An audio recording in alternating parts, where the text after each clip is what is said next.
Ladies and gentlemen, welcome to Grand Rounds. My name's Tom Feld, I'm the chair of Grand Rounds today. It looks like Perth are having difficulty dialing in, so we'll just crack on, and they may appear in the middle of the presentations. Don't be too frightened by Dr. Connacher eating his crisps if he appears and 10 foot tall. We've got multiple speakers today due to various mix-ups with annual leave and who thought who was doing what, and a guest appearance from the Associate Postgraduate Dean. But before that, as you are no doubt reeling from the excitement of the Tour de France and bereft that it's finished and have no idea what to do with yourselves at 7 o'clock every evening, waiting for the highlights to come on, or perhaps that's just me, we're going to move on and give you the Parish Notices. The University of Dundee is one of the top UK universities for graduate employment, according to the year's Destination of Leavers from Higher Education survey. The survey published by the Higher Education Statistics Authority shows that 96.2% of Dundee graduates were in work or further study 6 months after graduation, up from 94.2% last year. And in the analysis by the Times Higher Education, only 7 large institutions in the UK scored higher. Perhaps it's a little bit skewed by the medical school where everyone gets a job, but in the rest of the university that's very impressive. A bit closer to the medical school, Buring at Ingelheim and the University of Dundee are joining forces in an exciting collaboration aiming to develop a novel class of medicines that target disease-causing proteins for degradation. This collaboration is led by Dr. Alessio Ciulli, a pioneer in the field of proteolytics and targeting chimeric molecules, or PROTACs, which are designed to harness the cell's natural disposal system to significantly or specifically remove disease-causing proteins. These are anticipated to broadly be applicable to therapeutic areas such as oncology, immunology and respiratory diseases. Exciting stuff. The Scottish Psychiatry Summer School takes place between the 26th and 27th of August, aimed at medical students and foundation doctors, and we're falling over foundation doctors this week, aren't we, as they seem to have duplicated. They are considering a career in psychiatry. Places are limited, allocated on a first-come, first-served basis. Buy your ticket at buyat.dundee.ac.uk. The National Hepatology Research Day takes place on the 17th of August in the Dalhousie building on main campus. This will lay out the opportunities and support NHS Research Scotland has to offer NHS clinicians and academic researchers to help make Scotland a world leader in the research area of hepatology. If you're interested, please email Gillian Strachan at nhs.net. Before we bring you the news with Joe Sloan, I'm pleased to introduce to you the recently appointed Associate Postgraduate Dean, that's right, with particular responsibility for foundation training, who's going to talk to you about ePortfolio. Don't all cheer at once, but the ePortfolio is moving into its 3rd iteration, and Fiona's going to tell you all about it. And after that, we'll segue seamlessly into Joe starting off, I think. Diane starting off to tell you about news, the replacement for Suze, so we need to get used to newsitis, not Suzeitis. And I think you've all got some materials laid out on your desk to be perusing before the talk. All right, thanks very much. On you go, Fiona. Thank you very much. You all right with the tech? Yeah, I think so. Any luck? That is going to work. Right, good. I always like when it starts to work, that's fine. I probably know quite a lot of you, but with various hats. I'm Fiona Cameron. I know many of you as an anaesthetist, but I've taken over as Associate Postgraduate Dean for Foundation just in May this year, so it's really been a very busy time because it's the end of the foundation years and the new start, so it's been a bit of a baptism of fire for me. I think Jennifer and Christine, who are in the middle there at the back, are admin staff, and they really run the show for foundation, so any problems you go to them. Christine is our foundation school manager for all of Scotland, and Jennifer is the East Region manager. I will only take 5 to 10 minutes of your time. We have a new ePortfolio coming. It's coming very, very soon. It was going to come this week, but it's now going to come next week. It goes live, but there is a test site. There will be a new 2016 curriculum to match the 2016 ePortfolio. It's only going to be live in the Scotland Foundation School, so this is going to happen all over Scotland, but but FY doctors who are south of the border in Wales, Northern Ireland, will remain on the current ePortfolio. The current ePortfolio, because other people are using it, will not be closed, but our FY doctors, all FY1s and FY2s, will be going on to this new portfolio, but they will still be able to access but not upload anything into their current portfolios. So if they want to get anything, you have to tell them they're going to have to either re-upload information like ALS, or they're going to have to just download it, print it out, scan it in and do whatever. Certainly there's not going to be any ability to transfer information between the portfolios, and whilst that might be slightly cumbersome for some trainees, it's just the way that the plan to work it. It goes live next week, fingers crossed, touch wood. It's still in development. There's lots of bits when you do get into it. There's lots of bits of it that are still not live, still not active, but they've put all the things that the trainees need and that you need as educational clinical supervisors for the start of the new term, as it were. It's going to be user-friendly for trainers and trainees, and it's going to be much less clunky. I'm trying to sell it here, but it is good. It is good. It's going to be much less clunky, fewer boxes to open, less free text. You know the bits where you used to have to write something in a box, and then you had to write the same thing in the next box, and then the same thing in the next box, and then if you didn't actually do that, it gave you a little red thing and said, no, you must fill in the boxes. Well, that's all going to go. You just write it once, and it's not going to be all that repetition. So what stays the same? Nothing about what the foundation doctors do in terms of what you will see in their posts will change. They will still be doing SLEs. You will still have to do supervisors' reports, clinical and educational supervisors' reports, but they are going to be combined. If you are a combined educational and clinical supervisor, which 95% of the supervisors are, you can do combined induction and combined end of post. So all that duplication stuff is going to go. The trainees are still going to have to do tabs, but the slight makeup is of the tabs is going to change, but still they'll be doing tabs, still core procedures, still teaching, and they'll still have to link to their curriculum. But that is going to change a little bit. But at the front end of it, you won't notice much different. What are the key changes? SLEs. For those FY doctors who are here and for those who are supervisors, there is now going to be only one minimum. The minimum is going to be one type of each SLE. So one DOPS, one mini-KEX and one CBD per year is the minimum. However, that will not suffice because that will not be enough to evidence the linkage to the curriculum. Because they need to map at least 3 domains, 3 bits of information to each domain, and therefore if you only do one of each, you can't do it. You also can't link your education supervisors meetings, tabs, health declarations to the curriculums. It's really only education activity and SLEs that can be linked. Nothing much else can be linked, so there's going to be a lot more focus on the educational aspect. You'll all be, if you're a supervisor or a trainee or a foundation trainee, you will get a login next week. Jennifer, when are they going to send the logins? It was going to be last weekend and they didn't come. The 2nd, okay, so watch out in your inboxes, don't delete it. You will be given a login for ePortfolio, so those of you who've memorised it, it's a new one, and it's going to be the same one as you use for TURAS, so if you're using TURAS, it's meant to be just be one. The good thing is, as I said, combined ES and CS reports, absolutely no negotiation on 3 domains linked to their curriculum for assessment. When you're ticking the boxes about whether you think they're good, bad or whatever, there are only 3. You can take no concern, minor concern, major concern, and much fewer in the way of free text boxes for duplication. But you can still write as much as you like about people, all the good stuff that you want to put in, because we really like when we see all the really good information. Tabs, minimum number stays the same.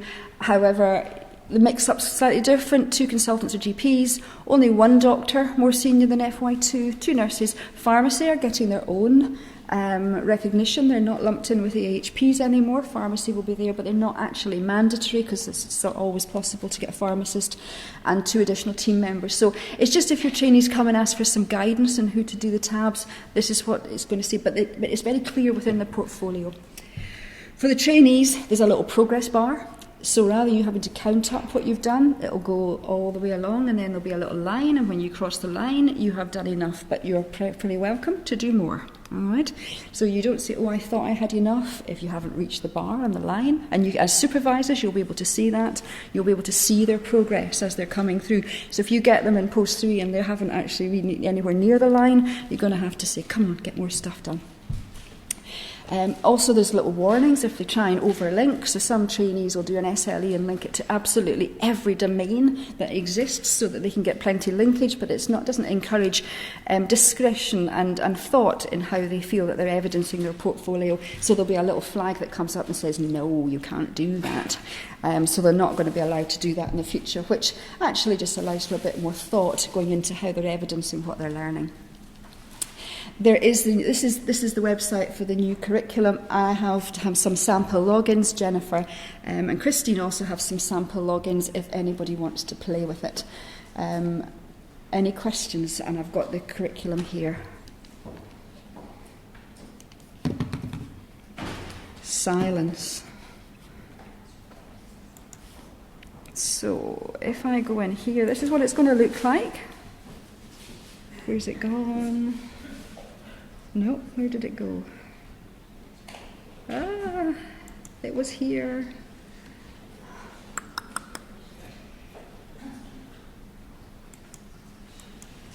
Oh, that's quite tiresome. It was on there, it was on the web. I had it open. I've not closed anything, almost. So how do we? Which is it? Any of these things? I know it was a website.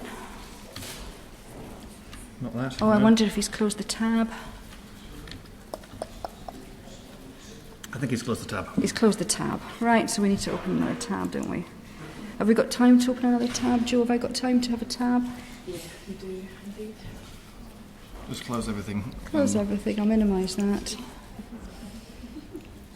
Minimise that. And, yeah, we'll need to open a new tab. Let me do that for you. And then we can... There you go, shove your details in there. Oh, right. Oh, no, do you know what I'm going to have to...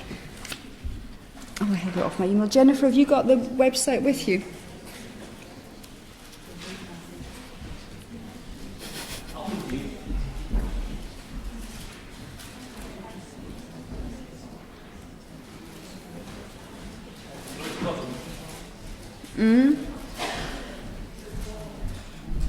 Right. I'll stick it in. NES, no, let me turn this off tonight.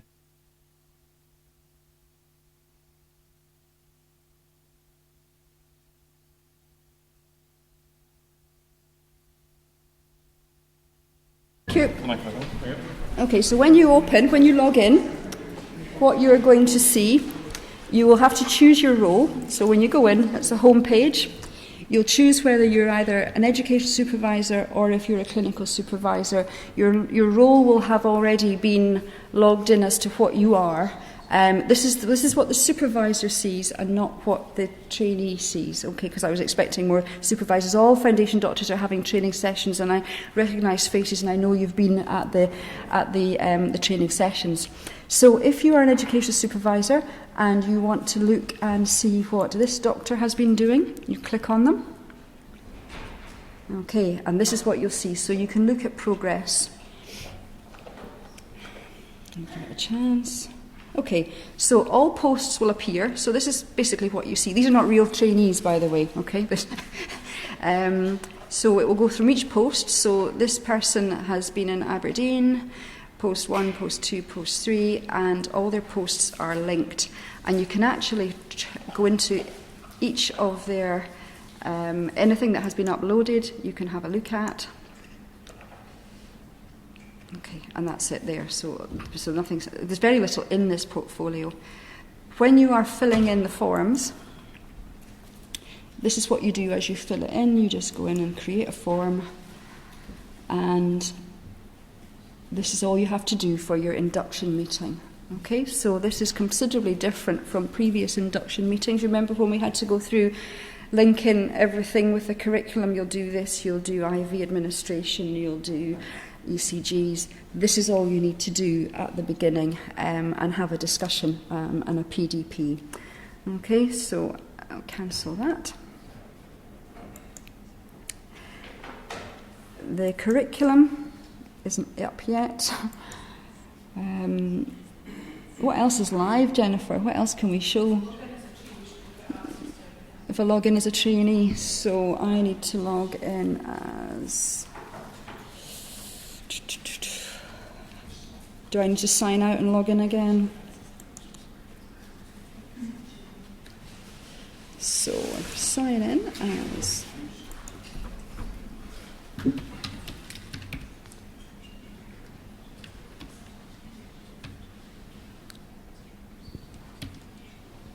Whilst you're doing that, has anybody got any questions? I'll rove around with the microphone if anyone has any questions, things they want to clarify. Because I have a couple of questions. Can you multitask? Sort of. Is there any guidance yet from about how much reflection needs to happen? Have you got a target goal like the GPs do? No, not yet. What we have said in our guidance is that we are going to ask it to be agreed by the FPD. So rather than having them trying to cram 63 hours of teaching and cramming everything into reflection, we expect them to reflect on virtually everything that they upload onto their portfolio, and the FPDs will be looking at the quality of the reflection, not just the quantity of it. So no, we're not going to have a minimum. Is that right, Jennifer? We're not actually going for an absolute minimum, so it's really up to discretion of the FPDs rather than just shoving something in for the sake of it. But more than zero? Oh, yes. Okay. Yes. And is a PDP mandatory? Yes. Excellent. Not looking at any grade of doctor anywhere in particular. Excellent. Carry on. Okay, right. Okay, so here's Brian Jones, and this is his curriculum. So this is what the trainees will see. So as they link, they will see that this person actually hasn't got any evidence that he is linked to professional behaviour and trust. Coming up to where he needs to be for communication, not great in clinical care, safety and quality. Okay, so the SLEs, it's all just appears under the boxes. So you just pick down all the boxes and you can see exactly. So you don't have to do what you said in the past where you open something up and go back and close it. And they have done 3 reflections, this person. Okay, so... if you go into their curriculum and PDP, so if we go into F1 curriculum, this is the new curriculum that they have to map everything to. So they're now based on, as you can see, the 4 GMC domains of professionalism, professional behaviour, trust, communication, you know what's coming, clinical care, and safety. Okay, safety and quality. Within each of those domains, there are professional capabilities, and it's within these professional capabilities that have to be linked. So not the descriptors, as you can see there, but you need to have 3 links for each of those professional capabilities. And I'm not going to go through all of them because it's once you go into it, it's quite obvious. When you want to open it, you just ping it open, and you can see what they've done here. But obviously, there's been nothing in here. Okay, tickets created and received, reflections and achievements, just really what they say they are. So this, what I think is quite nice is these bars that go along and you can see where everybody is.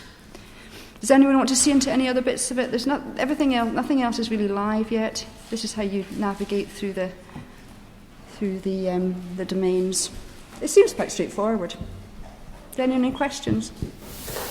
Is there any plan to standardise the ePortfolio across all the grades, so we don't have to, those of us who supervise every grade of doctor don't have to learn 4 different kinds of ePortfolio? I don't know the answer to that, but I can't. Christine does. There are discussions because medicine portfolios obviously with medicine use. They are talking to them about the ePortfolio, about what it can do, the inclusions it can offer. So there is discussions around that. As for the surgical one, so the surgery have obviously gone for their own ISP portfolio across medicine. People who have the medicine portfolio may or may not want to a version of the type portfolio, but there are discussions about it just now. Okay, thank you very much. Does anybody else want to ask anything about it? Next week, you'll get logins, have a look, have a play around with it. We'll only know if it works when we see it working. Okay, thank you. Right. Thanks, Fiona. Okay. And a quick, seamless segue into Diane. I have to go into a guiding list. How's his hours?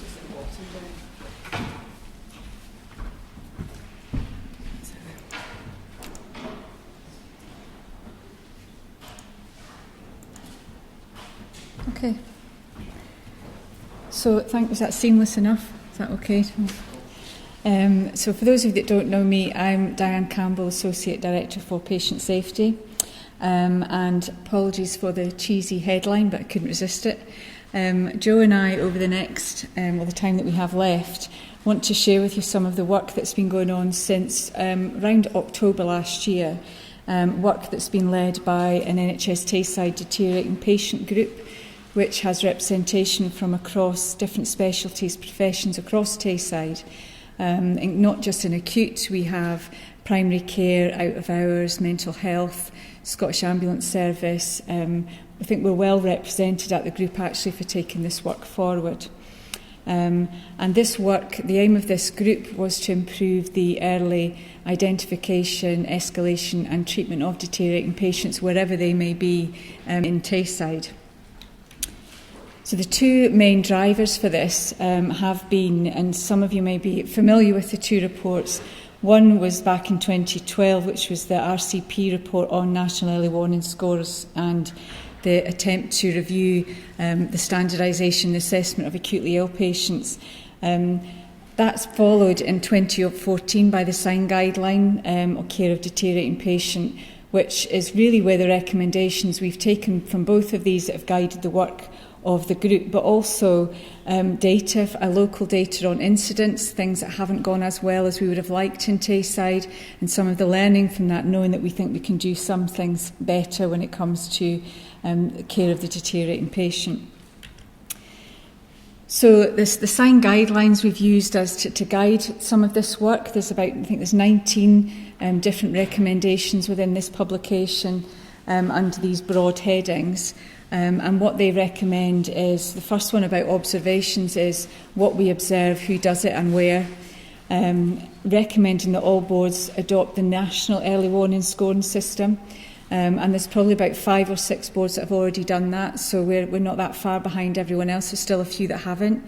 But the whole point of that, and what they talk about, is the common language across Scotland is what we're looking for.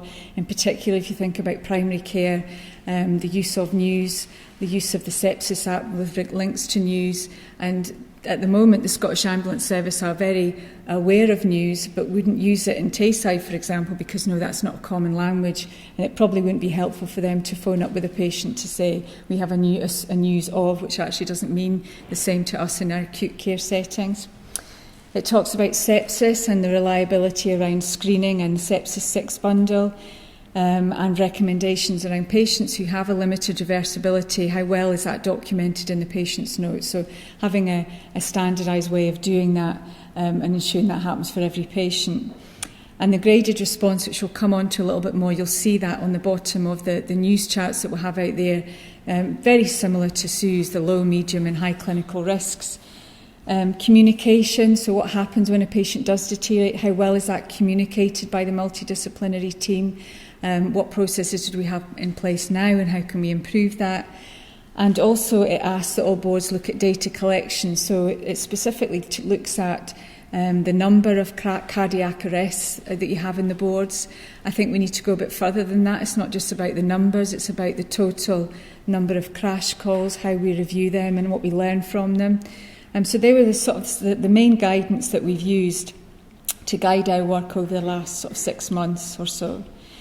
So these are the 3 main documents or tools that we've come up with so far. I think there's still more work to be done, but these are the 3 main documents that we have got agreement in across Tayside and will be live from midnight this Sunday. So all of this will be live from the 1st of August. So every patient will be on a news score. Every area will be considering their local news action escalation policy, and to support all of that we have developed a structured, deteriorating patient structured response forum. I think this is a very different approach from what we've done in the past. So we've developed several SUS charts over the past 7 years. But we know that it's not just about the score, it's about that whole pathway of the patient. So I think our approach is very different this time. I think it's going to be more challenging because it's not just about a score. But that's what we want to next thing that Joe's going to talk about is to go through each of these individually and just give you an idea of what will be required of us all as a multidisciplinary team, and the work that we've still got to do, and maybe how some of you might want to get involved in some of that. So I'll hand over to Joe. So you each will have copies of these different charts in front of you. And we're going to start by looking just at the news chart itself. And as Diane said, this is now a national early warning score that we're moving towards. And it is evidence-based in such that we know that it is much more sensitive at picking up the patient who is at risk of in-hospital or out-of-hospital mortality, more so than what SUS was. And I'll look at each of these different charts just now in order. So first of all, the news chart. At first glance, it's not particularly different until you look at it in closer detail than that of SUS. From a colour coding point of view, it's now green, amber and red rather than the yellow, amber and red. And that is then reflected on the bottom in terms of 1, 2 and 3 of a score, but then whenever you look at the severity markers, it is also the green, amber and red. As it says up here, it's much the same as SUS in terms of the top of the chart, apart from the fact that the parameters have changed a little, and I'll discuss that in the next slide. But at the bottom, there's some change in the information that will be recorded, and also some additional information that will be recorded.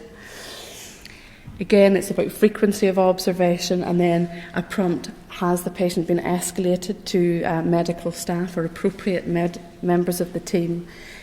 Again, a prompt to look at urine output. But a new addition is for the nursing staff to consider delirium in the patient using the 4AT score. And again, there are further prompts for the nursing staff to look at the pain score, nausea score and sedation. And I can see there are both nurses and doctors in the audience at the moment. And as doctors, we also need to be looking at these scores to see, what experience is our patient having at the moment. Are they sore? How bad is their nausea? And what we can be doing to correct that. At present, certainly within the environment I work in, I am asked to set acceptable parameters or exclusion of for the parameters for our patients. And this has now been formally added to the news chart. So you may be asked in the coming weeks and months to get used to setting such parameters. And it is an idea that we start to think in our local areas, who, at what level of seniority can we set those parameters? And then at the bottom of it, you will see that there is what we call the generic escalation guidance, which is just a guide to nursing staff, medical staff, as to what should we be doing if the patient is deteriorating. But I'll discuss that further. You will see down the sides further guidance and coding for the nursing staff in terms of rating the patient's severity of nausea, sedation, etc. So this slide is to show you the difference between SUS and news. Now, it's important to realise news is more sensitive at picking up a deteriorating patient than SUS was. You cannot compare an old SUS score to a news score because that they are different parameters. If we look at the news score, for instance, you are now getting 2 as soon as you put on supplemental oxygen, whereas previously that was a SUS score of 1. Again, with temperature, once the temperature is below 35, it's an immediate trigger of 3, so you're getting more news points for that. With systolic blood pressure, you trigger a score once you drop below 110, whereas previously you had to be below 100. And for heart rate, once you're hitting the 90 and above, you're already starting to accumulate some points and scores. So these are the main differences you will see across it. And we will expect to see higher news scores. It's difficult at this point to gauge exactly what that means. I predict we are going to have higher news scores of 11, 12, 13, 14 quite commonly in patients. And it's for us to then get a clinical feel of, how sick that patient is, but remembering that the whole point of this is to identify a deteriorating patient earlier so that we can fix the physiology to prevent death. So along the bottom, as I said, in the green and the amber and the red boxes, there's further guidance as to what to do based on the news. And we've categorised patients into low, medium and high risk in terms of their news score. So 1 to 4 is low, 5 to 6 or 3 in any one parameter is now a medium, and then news of 7 and above is your high risk patient. And then, based on this, it gives us guidance about the frequency of our observations. Who in the team looking after the patient must be informed. So in low, the registered nurse must assess the patient, and from there they can decide to or not to escalate to the medical team. Minimum of 4 hourly observations, but clearly they can agree to increase that frequency of observations based on the patient in front of them. Whenever we're moving into the medium and the high risks, then it is advised that a medical team review the patients. For medium, that can be the FY1, but whenever you're getting into high risk, senior medical team, so registrar or above. Both medium and high risk, it is expected that the structured response tool will be used to assess and manage the patient, and I will discuss that tool with you in the coming slides. There's a trigger of think sepsis, which was on the previous SUS chart, but again we're bringing that in here. And then timing of response within 30 minutes for medium risk and response within 15 minutes for a high risk. Now, we are realistic in this. There is no way that a medical registrar or a surgical registrar could review every news of 7 within 15 minutes in person.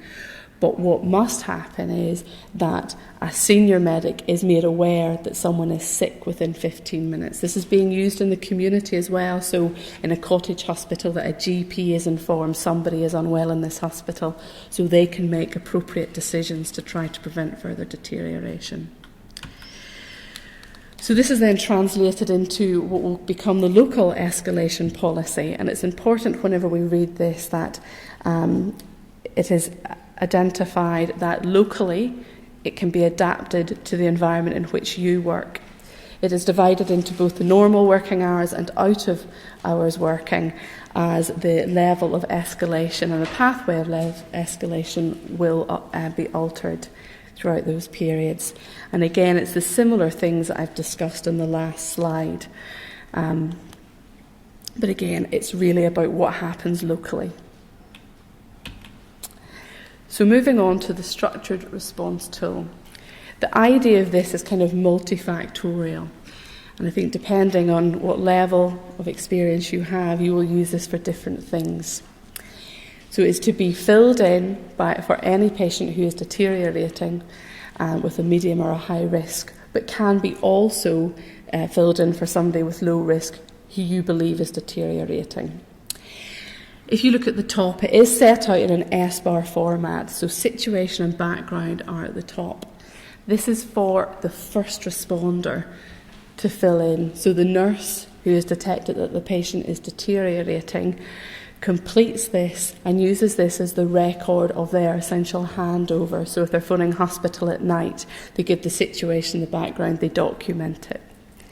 Then once the medical doctor, or it may be an advanced nurse practitioner from hospital at night, comes to assess the patient, they complete the assessment and the recommendation components of it.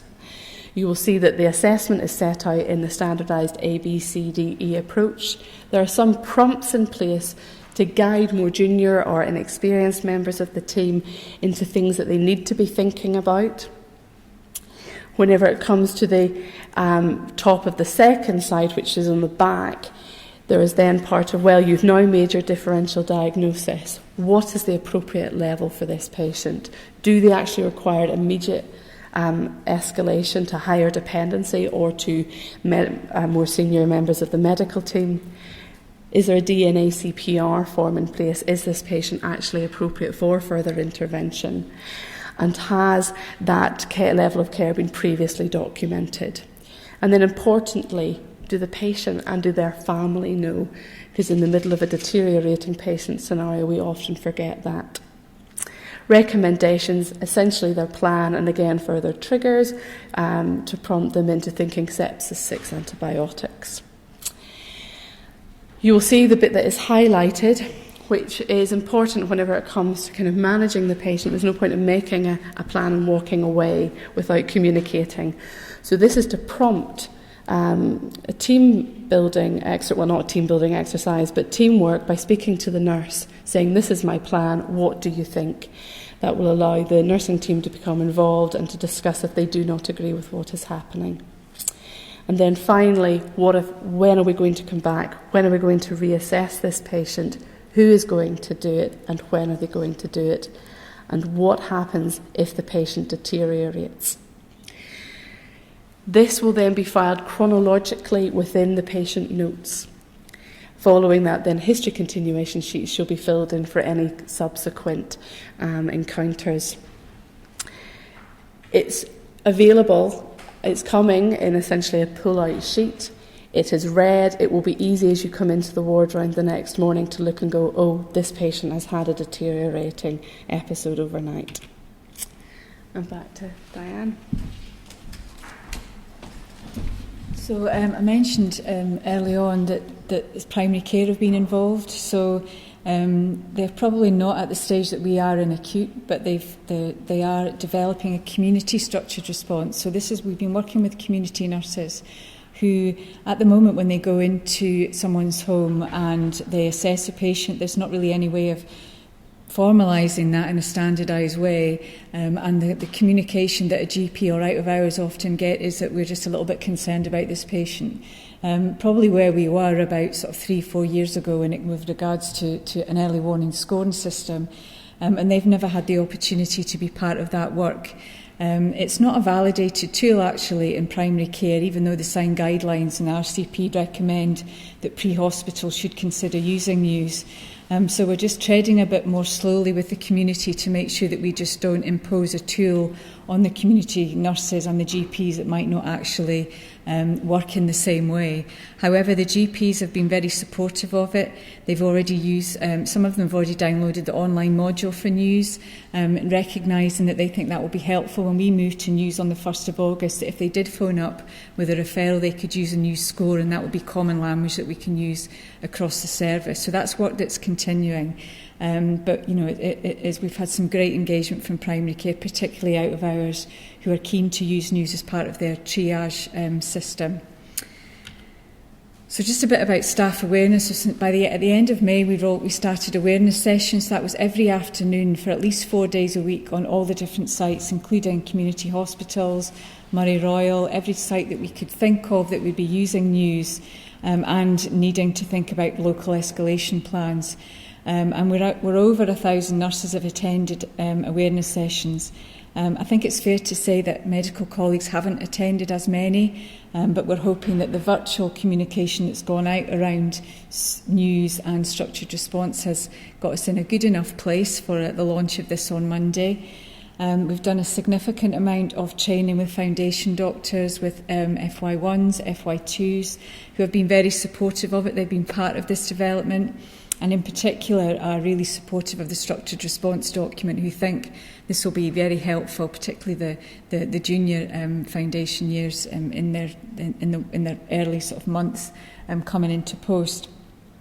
The RCP online module is free to access anywhere.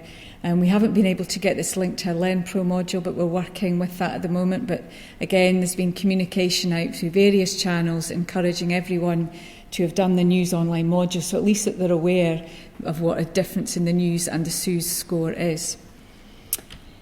So work ongoing. So the deteriorating patient group was actually just going to be a short life working group looking at news, structured response and the work that we've got so far. But actually the engagement we've had, I haven't been involved in a group that's had so much willingness to be involved in a piece of work, and the engagement from clinical colleagues across a whole service.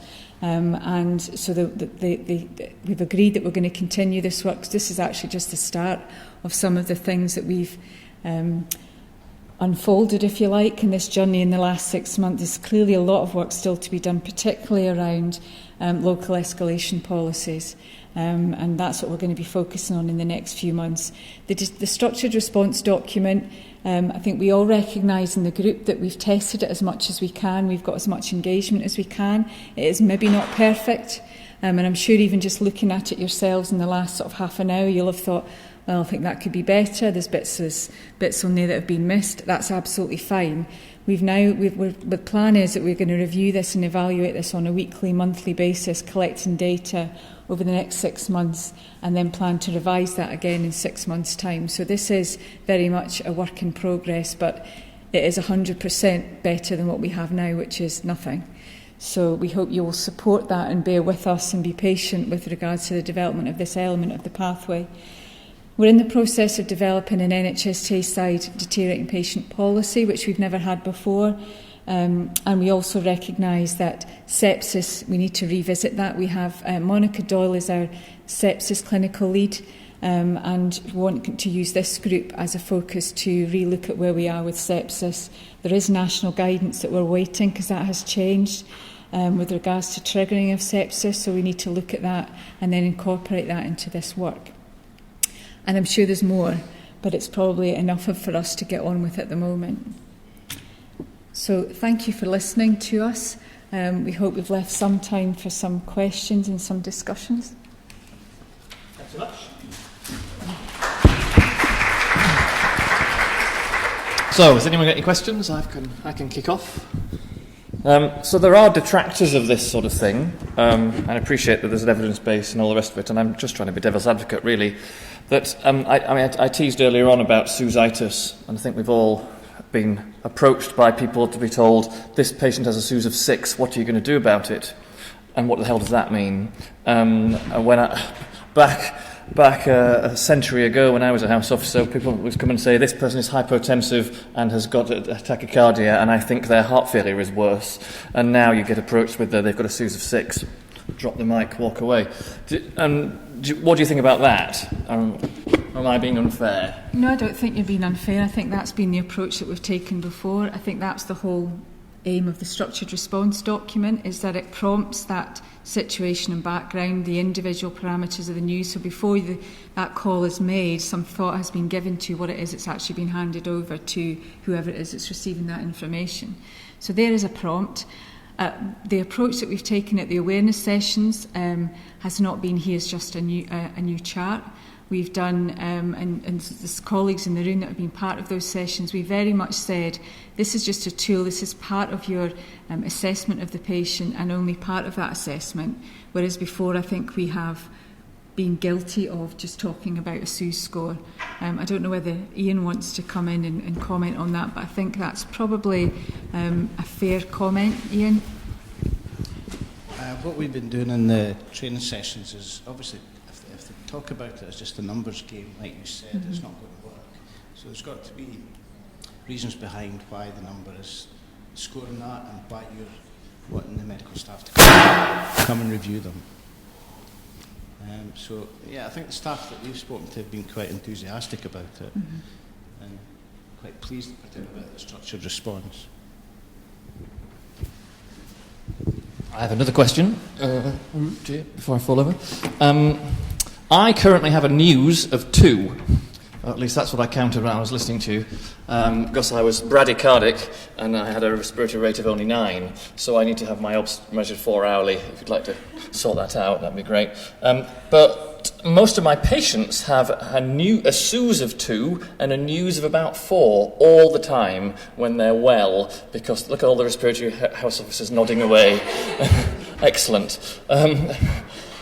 So where's the exclusion policy on all this? Is that embedded into it? Because our respiratory patients are tachypneic, they're on oxygen, because they're on LTOT, they're tachycardic. That's who they are and what they are. So I'll try to answer that. Good. So currently, if that was the situation, we would have hoped there'd been that conversation with the nursing staff to say, look, we're accepting a SUS of because of these acceptable parameters. And they would have hopefully been documented somewhere so that was accessible for the team to be able to access when that happens. Our experience was that's not always well documented. We all know the state of our current medical notes and how difficult it is to often find something that's been agreed a week ago on a ward round is then very difficult to access. So that was the reason that we opted to pull out that information so it was easy accessible, and that's the new part that you can see on the news chart, which is acceptable parameters for which is normal for that patient. So we had some really interesting questions when I think it's fair to say we were quite nervous about putting that onto the news chart initially, in that would that mean that people that did deteriorate, would we ignore that because that's an acceptable news for that patient? But the way that we explained that at the awareness session was all we're doing is providing you with the information that should have been documented somewhere, whether that's in the nursing and the medical notes, and making that easily accessible for you. We had some questions about, so does that mean that I can take off a score of 2 for that particular parameter and recalculate? Absolutely not. The news chart is laid out so that the first part of that calculates your news score, and then there's the red underline, so you can't muck about with the news score. The news is what it is. All that acceptable parameter information is there to support you when you make that call to say, I'm just phoning you, patient's got a news of, but an acceptable parameter for that patient is this because we're accepting a normal respiratory rate of X, Y or Z. Any other questions? I've got more. When you trialled all this, and Ward 3 was part of the trial process, we used the situation assessment form, but we also had an escalation policy form which we used. Is that going to be on the card? Is that you lot, or we need to do that ourselves? That's us lot. Oh, good. So the treatment escalation plan, I think, is what you're referring to, Tom. So when we started this work, the plan was we would also have treatment escalation plan and build a standardised treatment escalation plan that we could use as clinicians for individual patient plans, so that wherever you went to, if you wanted to check what that treatment escalation plan looked like in any clinical area, you would go in and it would look very, it would be a similar format so that we could find that. That was proving to be more challenging than we anticipated. And with the resource and the time that we had, we decided actually that will be work ongoing. We'll get news, the structured response in place. And actually some of the questions that have come out around, so what happens if this patient is X, Y and Z? The answer is, well, would it be helpful if you had a treatment escalation plan? It feels like that's been the best, the more obvious order to do things. So we did plan to do that, but we've just put that on hold. And yes, that will be part of that group's work. We talked about it this morning in one of our MDTs, and I think it's very difficult to make an escalation plan for everybody. And my view on it was that actually what you want is to have a robust form of assessment when someone deteriorates, and then the person who's in front of the patient can make an assessment rather than some piece of paper that was written 2 weeks ago. But I think it could be useful in some circumstances, certainly. Does anybody else have any questions? Because I've run out of questions now. I'm happy now. Okay, so that was the news. It's no longer Sue's, and you can monitor your own news right now, and look forward to the new forms that come out on Monday. Midnight from Sunday night. Midnight from Sunday night. There'll be a huge shuffle of paperwork as some people move from Sue's charts to news charts. All right, next week at Grand Rounds, we have the GMC are coming. But the GMC are coming to tell you what they can do for you. What do you get for your membership subscription? They're going to tell you about professionalism, standards, and what they can do to help you. But for today, I'd like to thank all 3 of our speakers, one of whom has left. But thank you very much, Diane, and thank you very much, Joe. Thank you for coming. See you next week.